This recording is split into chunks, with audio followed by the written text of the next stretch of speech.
I thought the will was a punishment. 30 days in her rotting mansion, no money, no help. Survive it, and I'd inherit her fortune. Fail, and everything went to my relatives. They smirked in the lawyer's office when the terms were read. My aunt whispered loud enough for me to hear, "He'll last a week, he's soft." They thought I was weak. They thought wrong. The first night, the house greeted me with silence. The wallpaper peeled like dead skin, the floors groaned, and the air stank of mildew and dust. Every corner whispered abandonment. I should have been scared. Instead, I was calculating. This wasn't punishment, it was a test, and my grandmother always loved her tests. The second night, I found her letters, hidden behind a false panel in the study, tied with a black ribbon. Her handwriting, sharp, elegant, unforgiving. This house will reveal the truth. Pay attention. Watch who comes for you. I didn't understand, not yet, but by the fourth night, I noticed the food I had rationed was disappearing faster than I ate it. At first, I blamed my hunger. Then I caught the sound of footsteps, faint after midnight.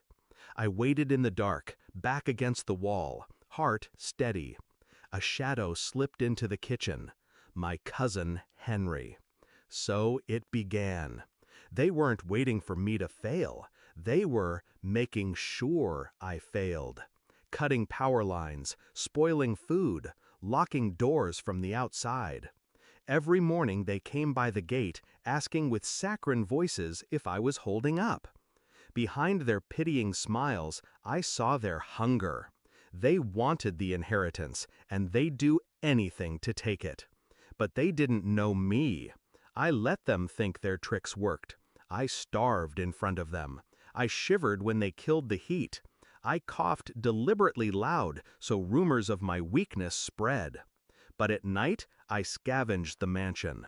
My grandmother hadn't left me defenseless. Hidden caches of canned food in the cellar, an old generator buried under tarps, keys tucked in hollow books.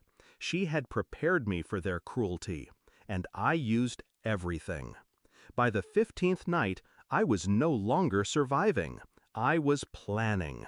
The mansion wasn't a prison, it was a stage, and my relatives were the perfect audience. I documented everything. Photographs of Henry sneaking in, recordings of my aunt tampering with the locks, proof of sabotage, betrayal, and attempted fraud. The more they struck, the deeper they buried themselves. And I smiled in the dark, knowing exactly how this would end. Day 22, the storm came. The old roof leaked, and water flooded the hallways. My relatives arrived at the gate with umbrellas and smug looks, waiting for me to beg. I opened the door just enough for them to see my soaked clothes, trembling hands. "I can't do this anymore," I whispered. Their eyes lit up like vultures finding fresh meat. But I didn't quit.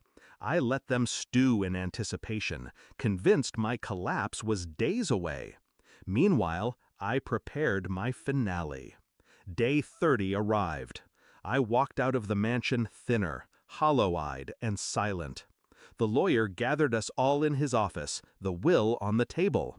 My relatives leaned forward, barely able to hide their excitement. He cleared his throat. By surviving the 30 days, the inheritance, now... Wait, I cut him off, sliding a folder across the table. Inside, photos, recordings, timestamps. Every betrayal, every attempt to sabotage me. The lawyer's face hardened. This is criminal. My relatives froze. Their smirks cracked, drained, fell apart. I leaned back in my chair, calm. They weren't just waiting for me to fail, they made sure of it. Grandma warned me. She told me to watch. For once, silence filled the room. Not the victorious kind they had dreamed of, but the silence of people watching their empire collapse. The inheritance became mine. Theirs became nothing but legal battles and shame. Now, when I think back to that rotting mansion, I don't remember the mildew or the hunger. I remember control. I remember patience.